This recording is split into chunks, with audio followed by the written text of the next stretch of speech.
Mi coordinador, al coordinador del grupo parlamentario del PRD aquí en la Cámara de Diputados, para ofrecer unas palabras y para inaugurar formalmente este foro que transcurrirá, si ustedes nos hacen el favor de acompañarnos, durante toda la mañana de este día. Muchísimas gracias, diputado Silvano Aureoles.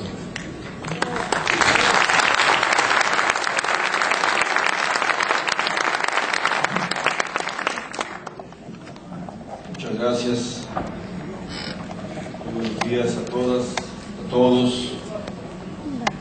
Quiero agradecer la invitación y la iniciativa para este foro de nuestro compañero, el diputado Villanueva. Muchas gracias, Gerardo, por invitarnos y tener la iniciativa para abordar estos temas, sobre todo en este momento de la coyuntura tan importante para el país, en el marco de un debate fuerte en materia laboral, en la coyuntura de un debate en el marco de la transición gubernamental y todos los temas que están ahorita en la agenda.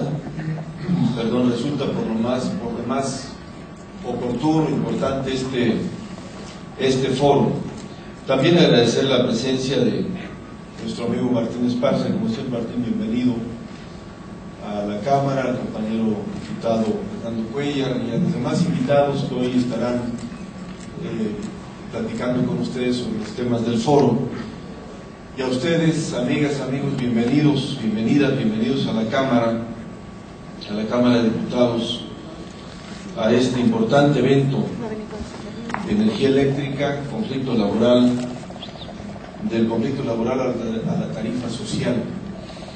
Para nosotros resulta de una gran relevancia el debate sobre este tema, porque siempre hemos estado y vamos a estar del lado y en la defensa de las causas sociales. Esa es nuestra tarea, esa es nuestra misión.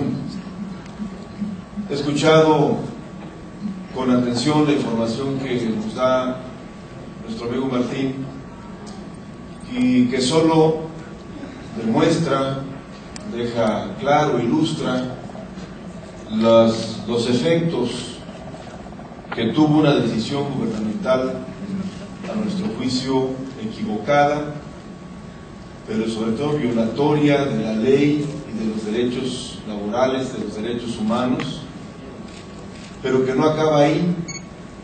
No acabó ahí esta decisión gubernamental de disolver una empresa y terminar con la relación laboral con un número muy grande de trabajadores, miles de trabajadores, de manera arbitraria, de la noche a la mañana, con una clara intencionalidad, porque la argumentación vertida pues no tiene sustento. Si esa argumentación se aplicara en otros casos, pues ya hubieran pasado cosas en otros ámbitos. Porque justamente el golpeteo al sindicalismo progresista, al sindicalismo independiente, mientras que del otro lado se premian y se favorecen los acuerdos por abajo del agua y todo lo que ya conocemos de esta relación perversa del gobierno con muchas organizaciones sindicales que se prestan y le sirven para los intereses. Vemos como una terrible contradicción ahora que Calderón envió la iniciativa de la reforma en materia de reforma laboral, que evidentemente solo expresa en buena medida, por un lado, el interés de un sector patronal, de un sector empresarial que quiere condiciones adecuadas para mejorar empresas, para aumentar ganancias, y que está bien, nada más que del otro lado se tiene que cuidar escrupulosamente los derechos de los trabajadores. Mientras eso no sea compatible, no sirve de nada que haya empresas pujantes y con ganancias, y decía Martín que hay empresas de clase mundial, del primer mundo, como presume la Comisión Federal de Electricidad.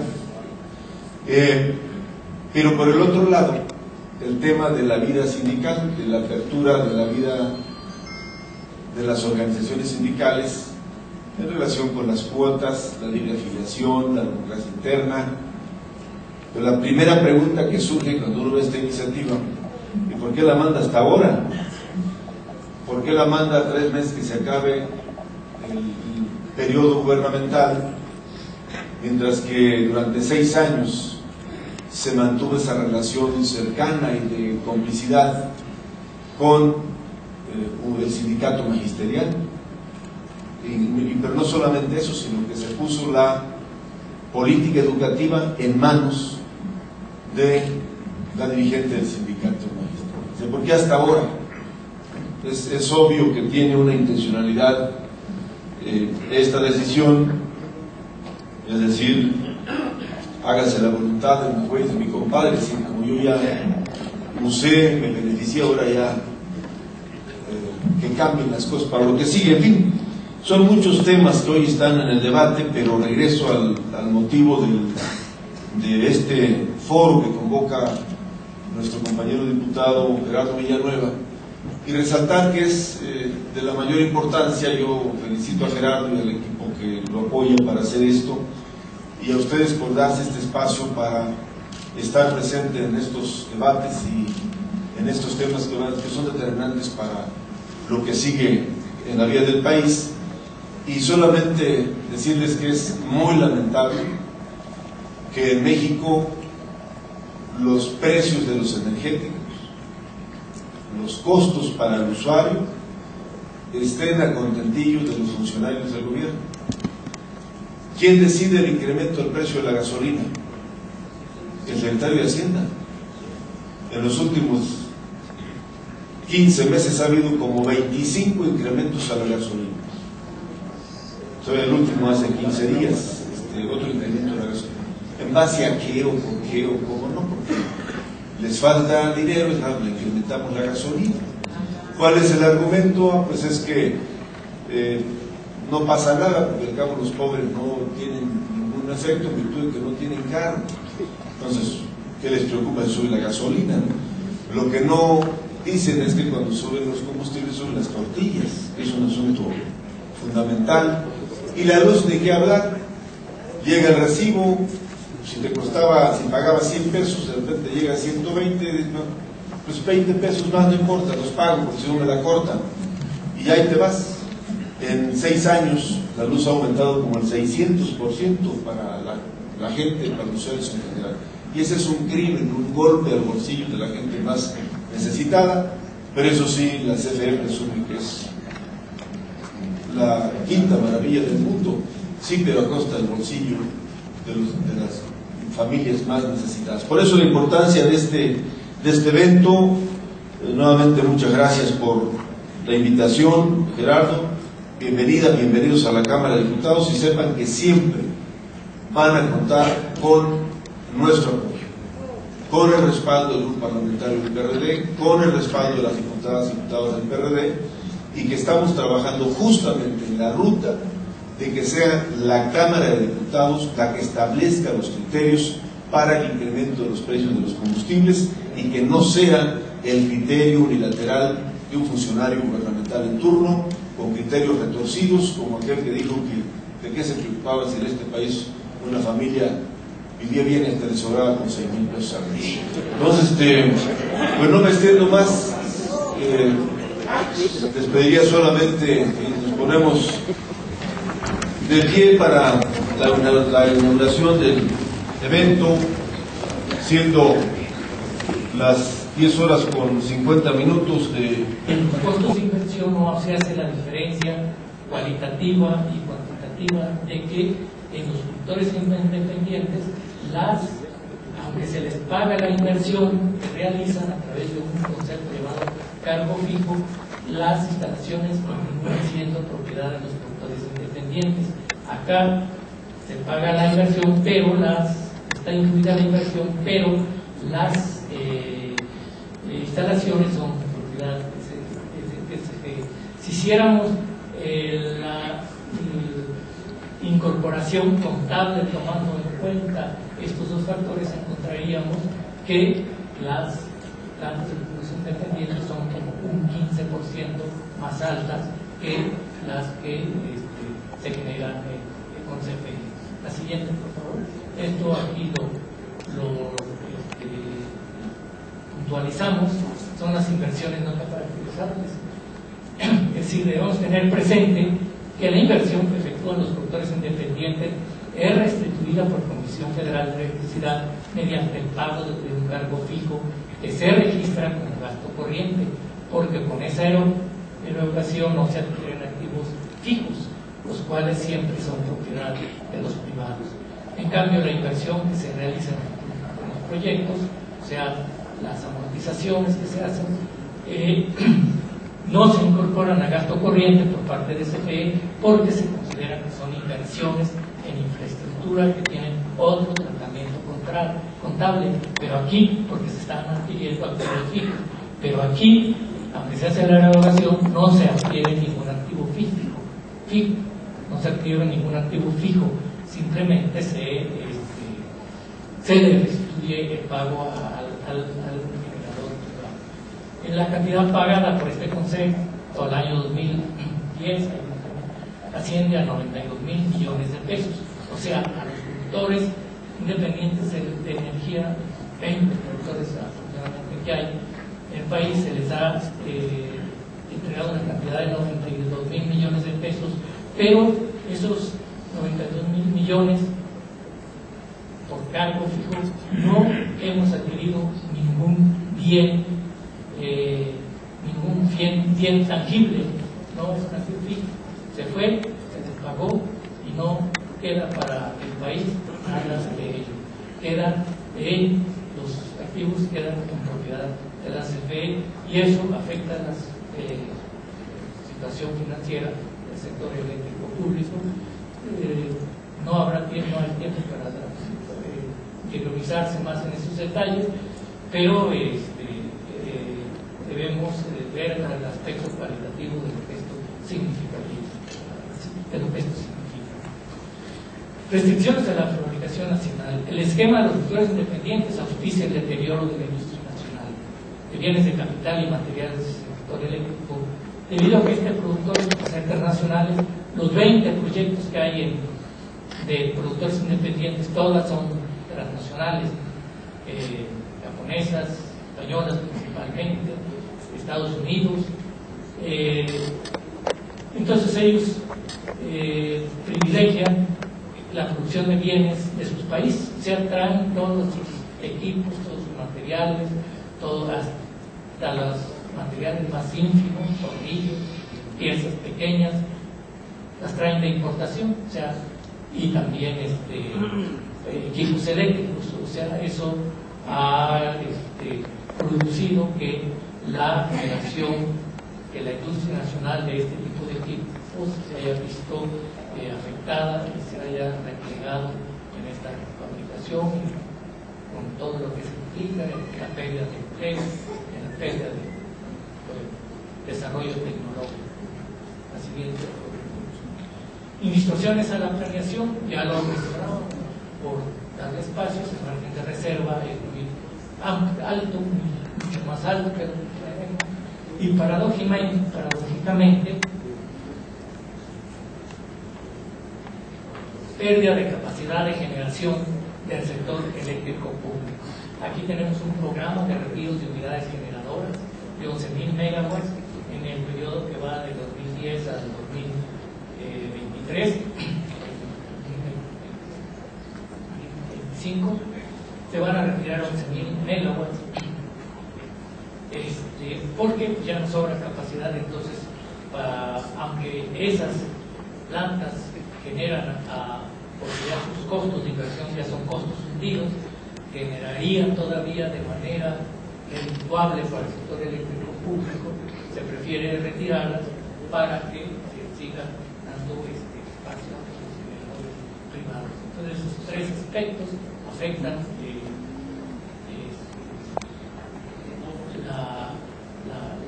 las finanzas, la capacidad operativa del sector eléctrico. Bueno, aspectos económicos, creo que en atención al tiempo de que dispongo, no me va a ser posible desarrollar esta parte, pero espero que lo que sí estuve dentro del espacio para desarrollar tenga alguna utilidad para ustedes y pues atendiendo a la presencia tan importante, significativa de trabajadores del ESME, pues no puedo dejar de reiterar lo que en otras ocasiones se ha dicho, que repudiamos al personal junto con todos los mexicanos que defienden el sector energético nacionalizado y los derechos de los trabajadores. Repudiamos el atropello de que han sido objeto y siempre manifestamos nuestro respeto y solidaridad con su importante y grandiosa resistencia. Por el tema, el conflicto del ESME y los usuarios y la vía legislativa para la solución del conflicto, está con nosotros el compañero José Humberto Montes de Oca Luna. El compañero es trabajador de Luz y Fuerza del Centro, con 24 años de antigüedad, del Departamento de Cables Subterráneos, sección Taller, sindicalista todo este tiempo, ha ocupado distintos cargos en el Comité Central del Sindicato Mexicano de Electricistas, incluyendo el del Secretario del Interior. Actualmente ha sido electo Secretario del Exterior, cargo que en el periodo de resistencia ocupa dignamente. Con ustedes, el compañero José Humberto Montes de Oca Luna.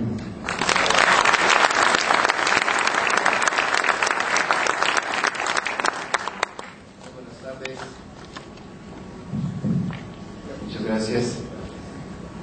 Me toca desarrollar el tema, el conflicto del ESME, los usuarios y la vía legislativa para la solución de este conflicto. La iniciativa de ley para la creación de una nueva empresa pública de electricidad. Me parece que hay suficientes elementos, después de prácticamente 3 años de haberse publicado el ilegal decreto de extinción de Luz y Fuerza del Centro, como para poder afirmar categóricamente de que el saldo es completamente negativo en la prestación del servicio, en la definición de las tarifas eléctricas, en la imposición por la vía del despido masivo de trabajadores, del trabajo precario en el sector eléctrico en la zona centro del país, y el salto cualitativo en la privatización del sector, incluyendo también la fibra óptica.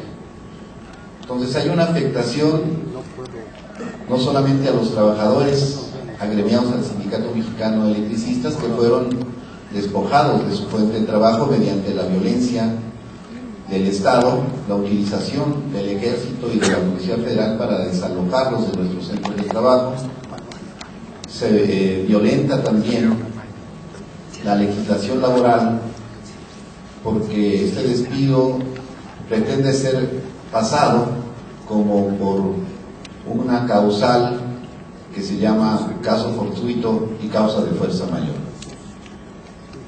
No se nos dio aviso, la policía irrumpió en nuestros centros de trabajo, no se concilió entre las partes como debió haber sido, si tomamos en cuenta que el decreto de extinción habló de la incapacidad de sostenimiento económico de la fuente de trabajo, lo cual se hubiera traducido naturalmente dentro del marco de la legalidad, pues en un conflicto económico que pudo haberse ventilado en la Junta Federal de Conciliación y Arbitraje para que las partes en conflicto pudieran haber tomado medidas en relación al contrato colectivo, en relación a la plantilla de trabajadores, ¿no? Y de algún modo conciliar de tal manera que la fuente de trabajo se garantizara para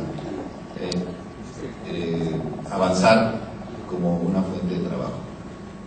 Todo eso no ocurrió porque hubo una ilegal actuación del Estado, lo que algunos llaman un golpe de Estado.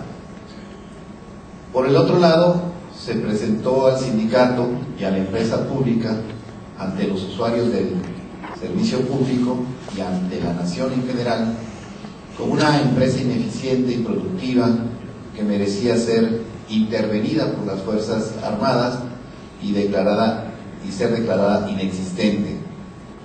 Esta campaña mediática en contra de los trabajadores podríamos decir que tuvo un efecto en la relación trabajador-usuario.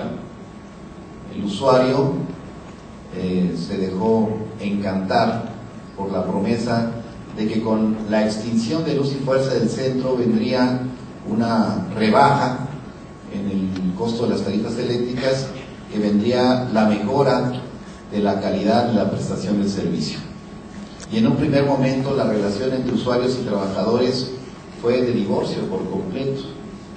Bueno, hay testimonios de nuestros compañeros en Resistencia de cómo los propios usuarios, ¿no?, festejaban que se hubiera extinguido Luz y Fuerza del Centro y el propio despido de los trabajadores. Es un momento que, resultado de la campaña de criminalización, de linchamiento en contra del sindicato, generó una situación de aislamiento de la lucha de los trabajadores. En un primer momento los trabajadores solo contaron con el apoyo de las organizaciones sociales populares, estudiantiles, sindicales, campesinas, indígenas y populares, que a lo largo de los últimos años de existencia de los conflictos entre estas organizaciones sociales y el gobierno, pues recibieron el apoyo del Sindicato Mexicano de Electricistas, pero teníamos un divorcio con los usuarios del servicio. Ese primer momento significó para nosotros resistir en condiciones muy adversas, porque no teníamos a este aliado. Desde otro punto de vista también hay que decir en el balance que el golpe al Sindicato Mexicano de Electricistas trajo consigo un cambio radical en las relaciones de trabajo entre el suministrador y los trabajadores.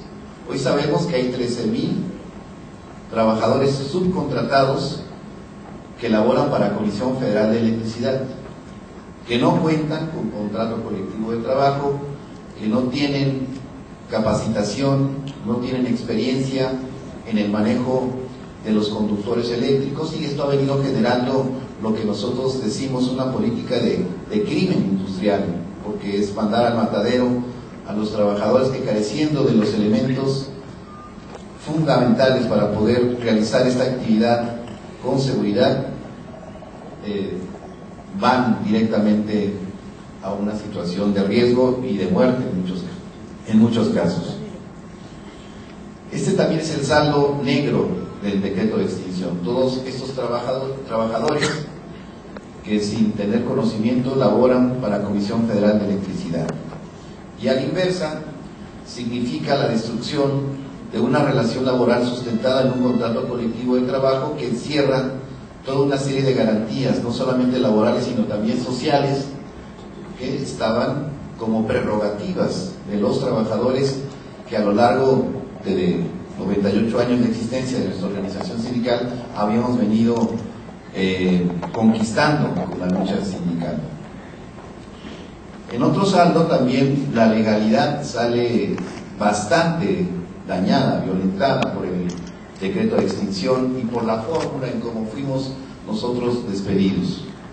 Apenas hace unos días, la semana pasada, tuvimos una primera noticia buena del Poder Judicial de la Federación, que revoca el laudo de la Junta Federal de Conciliación y Arbitraje, que daba por terminadas las relaciones obrero-patronales. Y con eso quiero entrar en el tema de cómo ha sido la actuación de la Junta Federal de Conciliación y Arbitraje y de los propios tribunales de frente al conflicto.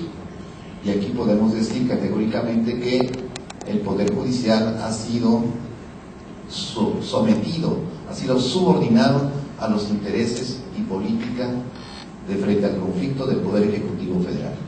Quizá ahora, porque ya el gobierno de Felipe Calderón va de salida, es como el Poder Judicial pueda tener un mayor margen de autonomía de frente a su papel dentro del conflicto con el Sindicato Mexicano de Electricistas. Se vulneran también aspectos fundamentales que tienen que ver con la propia definición del carácter estratégico de la prestación de servicio público de energía eléctrica. Todos sabemos que para negar la figura del patrón sustituto, Comisión Federal de Electricidad tienen en un contrato de comodato toda la infraestructura de luz y fuerza del centro.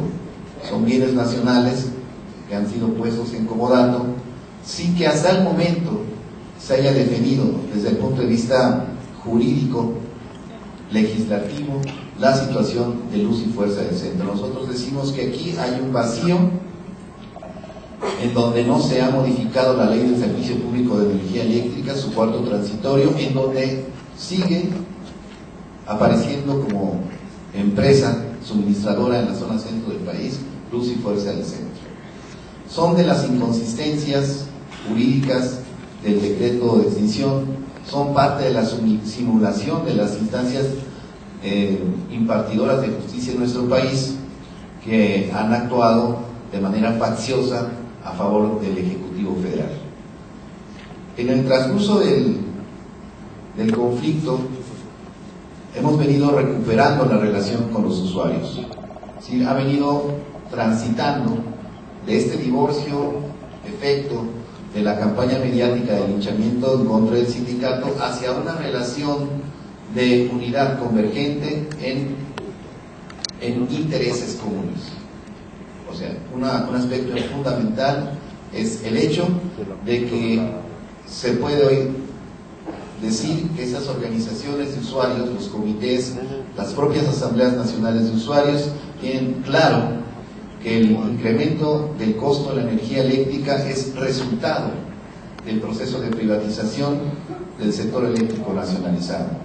Queda claro también de cómo quienes se benefician son las grandes empresas transnacionales que van recaudando y extrayendo del erario público toneladas de dinero que va a parar a sus casas matrices. Solamente del 2001 al 2008 se transfirieron 268,000 millones de pesos a las empresas transnacionales por concepto de los contratos de generación a 25 y 30 años. Y también, de acuerdo a los datos que tenemos en la cuenta pública del 2009, les faltarían por pagar a las empresas transnacionales 1.3 billones de pesos por concepto de esos contratos. Y eso se va cargando a la cuenta pública, que también, obvio, se carga al costo de la energía y a la afectación de los usuarios. Entonces, nosotros desde un principio advertimos que el golpe para el sindicato y a la empresa pública de Luz y Fuerza tenía como finalidad la privatización del sector eléctrico, el desmantelamiento del contrato colectivo de trabajo del ESME y la monopolización de la fibra óptica de los 1.200 kilómetros que Luz y Fuerza del Centro tenía como parte de su infraestructura. Los usuarios fueron encontrando la pista para entrelazar sus demandas, que son el alto a las tarifas eléctricas, con la lucha del sindicato. Y el sindicato también optó por incorporar dentro de sus demandas, dentro de sus consignas, el alto a las tarifas eléctricas. Y creo que ahora hemos hecho un trabajo de organización de manera coordinada, más allá de la gestión de las quejas al Profeco para contener los abusos de Comisión Federal de Electricidad, hemos hecho una alianza estratégica para frenar estos abusos y también para ir al fondo del problema, que tiene que ver con lo que ahora nosotros decimos la renacionalización de la industria eléctrica. Es un concepto que nosotros recogemos, primero, de lo que constitucionalmente todavía está en el 27 constitucional, que es la exclusividad del Estado en la prestación de ese servicio público, y que ha sido violentado por la vía de los hechos y por reformas al marco jurídico secundario que permite la participación privada de las empresas transnacionales en generación, y hoy, con el golpe a luz y fuerza del centro, de la subcontratación de pequeñas empresas, medianas empresas, que están participando directamente en la prestación del servicio, ya no solamente en la generación de electricidad, sino en el propio mantenimiento, instalación y operación del sistema eléctrico. Entonces han dado un salto cualitativo que va más allá de lo que teníamos con la reforma del 92 de Salinas de Gortari, que permitió la concesión de permisos a las empresas privadas transnacionales para generar electricidad en nuestro país. Hoy son más del 50% que se genera en el país está en manos privadas. Y en ese sentido nosotros hicimos una gran campaña de difusión a lo largo de todos estos años y meses de resistencia, esclareciendo el papel de las empresas transnacionales, el carácter privatizador del decreto de extinción y las afectaciones económicas y sociales a los usuarios del servicio. Y nos parece que hemos podido avanzar hacia una alianza estratégica que ya se manifiesta en acciones comunes, convocatorias a movilizaciones en donde participan los usuarios organizados en comités y en asambleas, y participa también el Sindicato Mexicano de Electricistas. Recientemente acudimos a la Cámara de Diputados, a esta Cámara, a plantear una serie de demandas, incluyendo la solución al conflicto del Sindicato Mexicano de Electricistas, y ganamos una interlocución. Los usuarios junto con el sindicato ganaron una interlocución con la pasada legislativa. Esperamos que esa también le dé continuidad a esa interlocución para hacer el planteamiento de cuáles son las necesidades de los usuarios y cómo estas necesidades de los usuarios están ligadas a los intereses del Sindicato Mexicano de Electricistas en la lucha por preservar el carácter nacional de esta industria estratégica. De tal manera que en la actualidad nosotros creemos que es importante profundizar esta alianza, y un mecanismo que estamos promoviendo es la promoción de una iniciativa de reforma de ley para la creación de un nuevo organismo público descentralizado que sustituya a Luz y Fuerza del Centro, con los trabajadores del Sindicato Mexicano que nos hemos mantenido en resistencia, los 16.599, y con el contrato colectivo de trabajo. Esta iniciativa de reforma que nosotros depositamos en esta Cámara en 2010, que se fue a la Comisión de Energía y que durante todo el año pasado no fue dictaminada, después de que Acción Nacional intentó por todos los medios desecharla, y después también, hay que decirlo así, subrayando, de que el Partido Revolucionario Institucional, el PRI, tampoco aportó los votos suficientes como para poder dictaminarla dentro de la propia comisión y dentro del pleno de la Cámara a favor del Sindicato Mexicano de Electricistas. Nosotros estamos entonces en la intención de recuperar esta iniciativa. Quizá le hagamos algunos cambios para fortalecer más su argumentación, para darle mayor vigor, y tenemos la intención de rescatarla. No se dictaminó, se fue dentro de las iniciativas que no se dictaminaron por las distintas comisiones de la Cámara, y nuestra idea es recuperar esta iniciativa para promoverla. Se han hecho gestiones con algunas fracciones parlamentarias, particularmente el Frente Parlamentario de Izquierda, donde está el PT, el PRD, el Movimiento Ciudadano, y ha habido una aceptación de que esta fracción o este Frente Parlamentario va a promover esta iniciativa de reforma a la Ley de Servicio Público para la creación de esta nueva empresa. Entonces, para nosotros el problema de las altas tarifas eléctricas, de la pésima calidad del servicio que da Comisión Federal de Electricidad, pasa por la solución al conflicto del ESME. Es decir, está imbricado en el sentido de que la mejor garantía para la prestación de servicio de calidad y para obtener una tarifa social como la que nosotros hemos propuesto, una tarifa social donde paga más el que más tiene, paga menos el que menos tiene, pasa necesariamente por la solución al conflicto del Sindicato Mexicano de Electricistas. Por esa razón es que nos interesa mucho sostener esta alianza a nivel incluso, no solamente en la zona centro del país, sino a nivel nacional, para el fortalecimiento de los usuarios del servicio. En nuestro país no hay muchas experiencias de organizaciones o sindicatos de consumidores.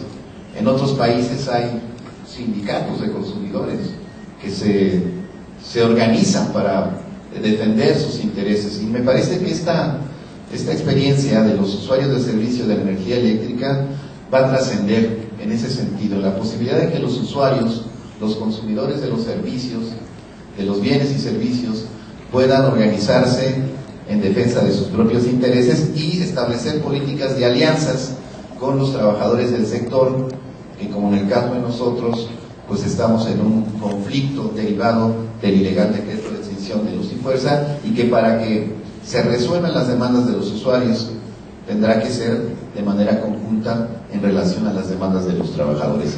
Esa es la experiencia que nosotros hemos vivido a lo largo de estos años.